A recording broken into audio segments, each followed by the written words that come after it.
Greetings again, Tecmo Super Bowl fans. This is Trojan. Today I am joined again in the booth with Darthrockman. How are you tonight? I'm doing real good. Troy, how are you? I'm doing great. Let's hope that this game, my audio actually picks up. Note to anyone who uses OBS, if you have your microphone muted there, no one can hear you. Free tip to the world. Hey, we're bringing to you another online Tecmo Super Bowl tournament game. This is between the number 4 seed, Old Dirty Tecmo, taking on Vikingmoe, who is the 20th seed.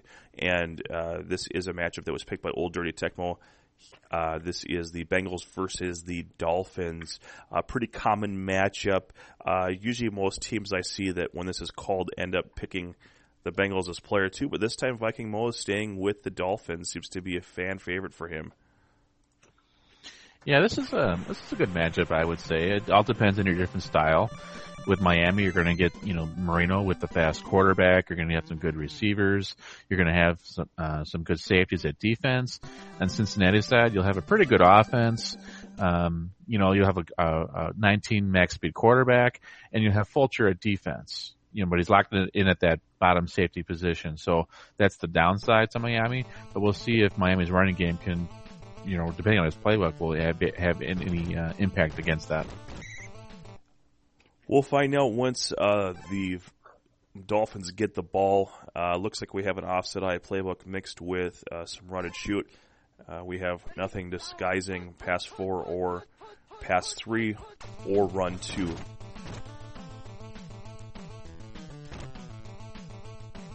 And we see Esiason and his 19 MS coming to play early. 2nd and 5, calls his own number after nothing doing through the air. And now we have pro set. We know this is going to be a dive play. We'll see if Octoral can blow this up.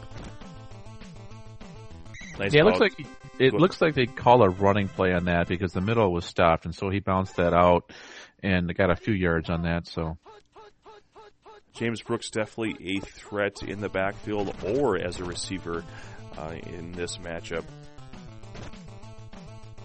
And Esiason working it for 8 yards on first down. He's going to be tough to stop, at least on this end of the field. I like how Esiason there stopped, before the line of scrimmage and was kind of taunting the defense. Well, you always wonder just how honest that player is going to be and see if you can get him to suck up and maybe throw it over the top. Sometimes you can stop just before that line and force that player to come up and then try to go over the top. But maybe he was talking a little junk to him. Yeah, he had the receiver deep and he had one short, or he could do the quarterback sneak. So he had all of his options there, and he had no pass rush, so he could do whatever he wanted to. In that case, you can stop. And smoke a cigarette, do a Jay Cutler, do whatever you want to do, And I think he ended up, taking a quarterback sneak with Esiason and max speed there, and so it was all good. So we saw earlier a nice burn route on pass 2, followed by a called pass 4, and now run with James Brooks wins the tapping advantage early on, does Old Dirty Tecmo, and he has himself a 6-0 lead, soon to be 7-0 here after the extra point. So good first drive there by Old Dirty Tecmo. Yeah, anytime you score on your opening drive, you got to say it's a good drive. Is actually a relatively quick drive too. So yeah, I would agree.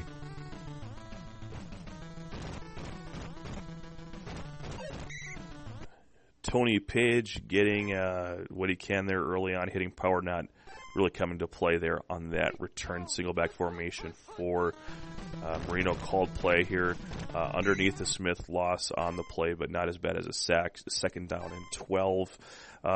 Lucky to get that one away. Sometimes when you're under center with those 6 MS quarterbacks and they call your play, it's hard to get the play away. And we have back-to-back called plays. This time up to Duper.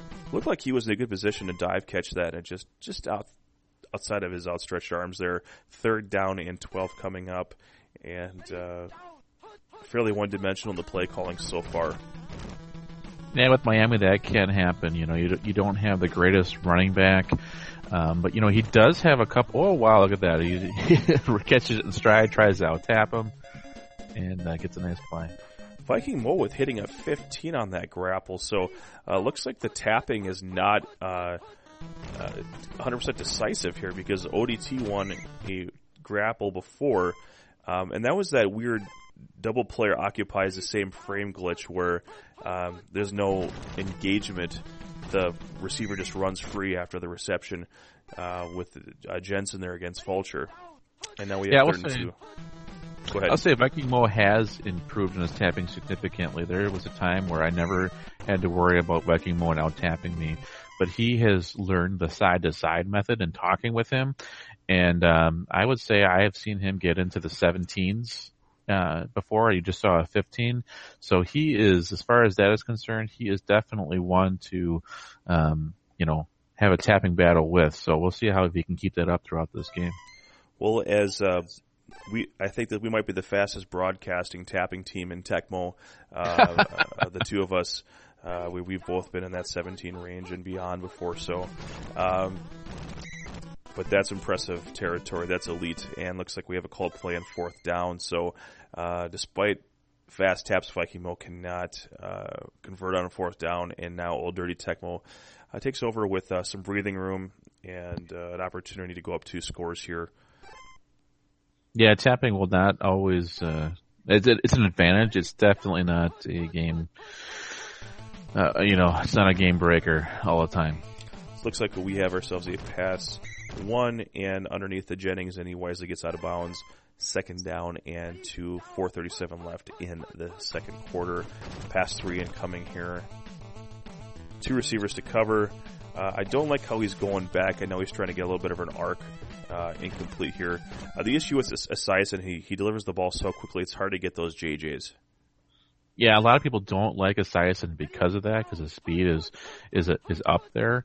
And he's not quite, he doesn't have the speed of Tolliver or Marino, and so you can't really do the greatest burn routes. So he's kind of a bit of a unique player, and you have to know how to use him. But if you like your JJs, he's not the best quarterback to have. I see oftentimes when Wilhelm goes into good, the people will sub him out if that's what they're trying to go for. But you can't deny that 19 MS is definitely a strength there. So 2nd down and 5 after 1st down, just taking what the defense gives. Inside the 30 here, we're definitely in scoring position from any play in the playbook here. And going down to Holman, nice rotation, nice juke there. Can't quite punch it in. We're out near the 2 or 3 yard line here. Knock it. It looks like 1st and 3. And we'll see if he goes pass or run. Tough to defend this. Yeah, he's letting that clock tick down there, but he's still going to have plenty of time to leave for Miami. And we'll see what happens here, because this is a pick play, and he's got a lot of juice. So for the fans out here, when you have a pick play on defense, your guys essentially do a line of cocaine kind of LT style, and they go 100 past their normal stats, if I understand that part correctly, and this is why you see a lineman running like he's Deion Sanders. Oh, yeah. And it has done a line of meth. So this is a really bad turnaround here for Old Dirty Tecmo. Just bad luck on the goal line, called play, timed with that fumble. And that's just the Tecmo gods kicking in. And it's something you have to be able to overcome if you want to be an advanced Tecmo Super Bowl player. Because this stuff's going to happen to you. Yeah, that was really unfortunate. The worst thing that you want to happen is a fumble, but even worse is a fumble on a pick play, because then, whoever picks up the ball is Superman, because all their stats, we say so-and-so is this speed and has this much hitting power. Well, I don't know if it's doubled or whatever it is, but it is increased, and they're on, like you say, they're on cocaine or speed or whatever it is, and they're like Superman back there, and you can see normally on a normal play that would have been down back at the, their own 20-yard line. In this case, it was a touchdown. Well, they didn't have urine tests for the Tecmo players, so there's not going to be any peeing going on after this one. Well, he's got the guy open on top. Yeah, on the bottom, I thought there was coverage, so we'll see what happens here. Yeah, see, if I read that right, it looked like there was nobody on top. That might have been a curl route, though, so maybe I got that mistaken. So maybe that's why he went on the bottom. But I just saw the guy on top completely free. But he's got one more try here. And a notable just position switch looks like now in the wide receiver 2 position, we do have James Brooks with his 50 receptions, and then if I remember, I think it's 50 MS in the backfield here. And now we have unexpected rush there by Vikingmoe to close the half. Didn't want to give him the opportunity to chuck the ball down, and with that tap advantage, that's a situation where if you can make contact without a blocker and chase, it saves you a lot of headaches at the end of games where you've done everything really to win it, and one play can erase that in a hurry. So now Vikingmoe, having survived all of that, really inept play there, is now able to potentially take the lead here, despite all that misfortune. Yeah, it's similar to the last game that we called. We had talked about, doing mistakes and having mistakes and overcoming from that. Well, here Vikingmoe had basically a 14-point turnaround in his favor, and that, that's going to help him here. But now he gets the ball at the half, and he can come up here and be up 14-7 if he converts this drive. Second time we've seen a hot route to the RB1 there on called pass 1. Second time we've seen a loss on the reception. And now 17 at the tap meter. His controller's probably smoking right now. And we see past the 30-yard line, so some breathing room for Vikingmoe. I won't be surprised if he leans on this running game here and sees if he can force Old Dirty Tecmo to start calling run instead of pass. And getting it down with Marino there on first down, 7 yards. That 6 MS looking like 7 MS. Yeah, there was some decent coverage on that. I'm surprised he stayed back so much with Vulture, and he got 9 yards with that with Marino. So nice scramble for Miami. One thing I am noticing here with Vikingmoe is that when he's maneuvering his quarterback, he's staying more lateral the line of scrimmage as opposed to going back, and it's keeping him close to his receivers, so it limits where Fulcher can go, and nice job they're converting there on 3rd down and 1. And here's the offset formation, a couple of runs there.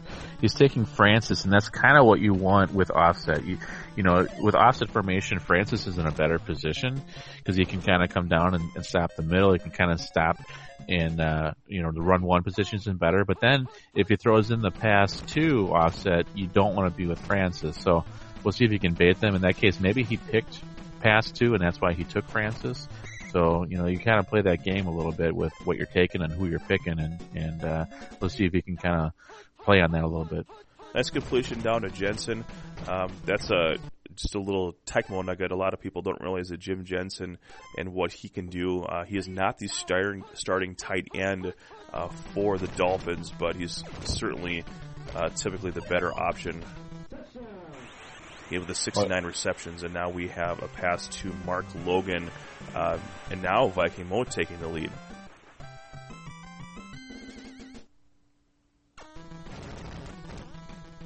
Yeah, we have a good game here, and to bounce off what you said about Jensen, Jensen is not the starting tight end. That is true, but Jensen is the better tight end.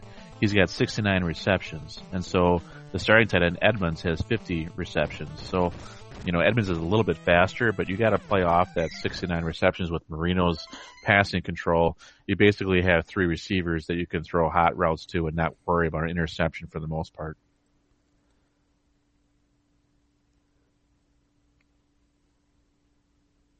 And we see here Woods and Holman in the bottom here. I would anticipate at the least the threat of a run here. You have some beef now in the bottom of the line with all the runs going in that direction, and wisely taking Oliver to get another man in the blocking, just positionally able to get in a better place there. 2nd down and 2 coming up here. We have shotgun formation. Looks like we have Offerdahl in coverage and Esiason.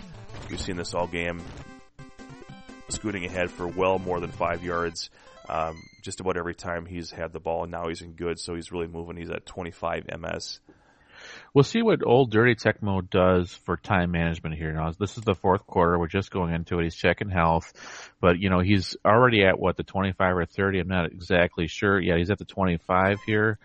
And so it's hard to milk the whole clock with that, but if he goes down and scores quickly, he's going to leave a full clock for Vikingmoe. So it'll be curious to see what method he goes with, milking the clock or striking quick.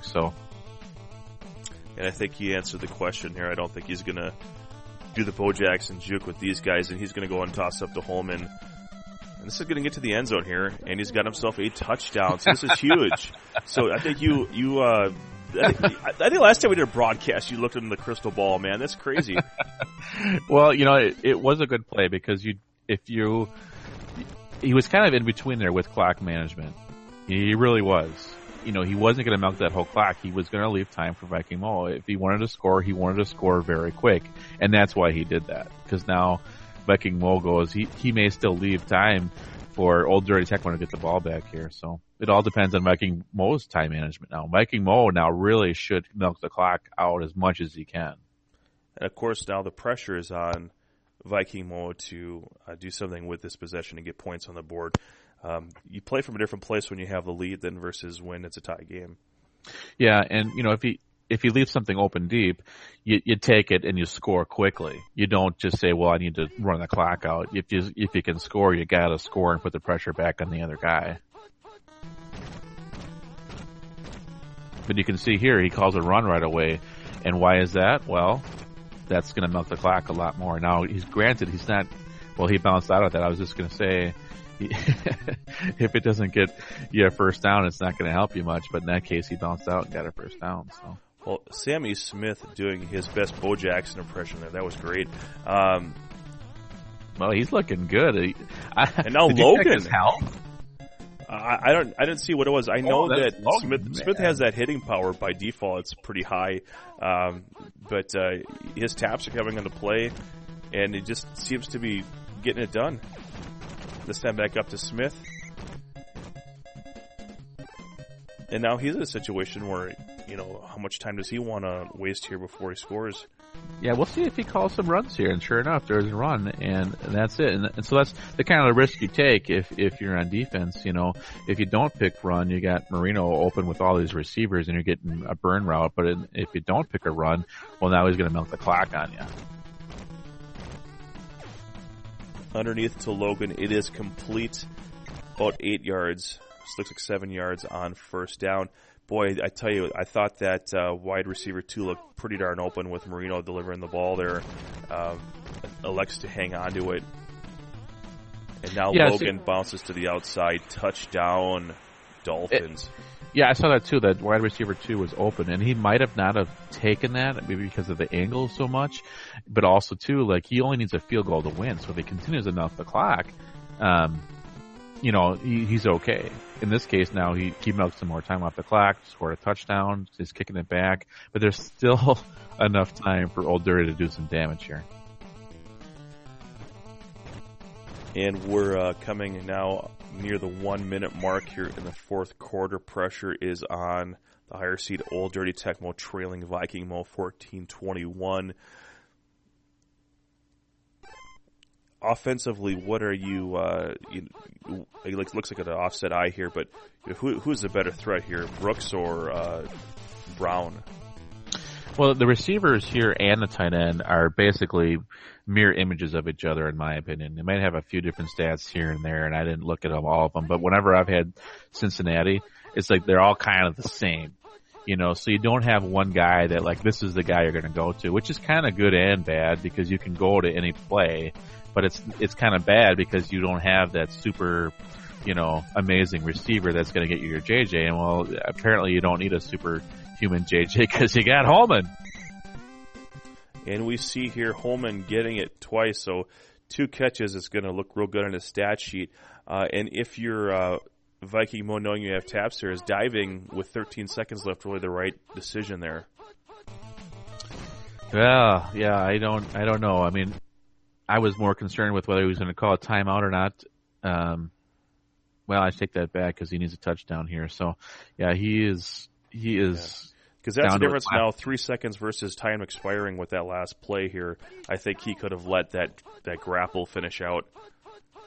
That could have been, yeah. And now we've got a run here. He's got blockers. Brooks breaks the tackle into the end zone as time expires. The backbreaker. I will say that was a gutsy call. I would have that would have been tough for me to call a run at being at the 10-yard line, knowing that was the last play. But most likely he doesn't pick a run play in that situation. So, especially against someone who has tabs on you, that's that's as ballsy as they come in my book. Well, it's free football time, 5th quarter coming in here. And in GBLAN Tecmo overtime rules, the game does not end if the game ends in a tie. Play continues. There's a new coin toss. Each quarter is treated like a brand new game. But looks like Old Dirty Tecmo, the luck continuing here. And when I say luck, just the good fortune, not the lack of skill. Old Dirty Tecmo getting the first possession here. And if he scores, it's not like today's NFL. It's a win. Doesn't matter if it's 3 points. Yeah, normally in an overtime game, when I lose the toss, it's you kind of like sigh. You put your hands down on it, and it's like you think you're going to lose, and that's not the mentality you should have. But that is the problem with that method. Is usually when you're playing a good player, they're going to get down to the 50-yard line and be able to kick a field goal, most likely. So you kind of need some luck if you lose the coin toss. And as I understand it, at least the programmers treated the goal line like where the actual goalposts were, which is why you can kick such long field goals. And now 2 completions, and just like you said before, now we're at the 42-yard line. So pending any significant yardage loss here, we are definitely in field goal position for Old Dirty Tecmo, and it goes underneath again to Holman. So Holman having a really good game here out near the 25. Really could kick it at any time here just because Harold Green is not going to give you a whole lot of problems off the edge rushing.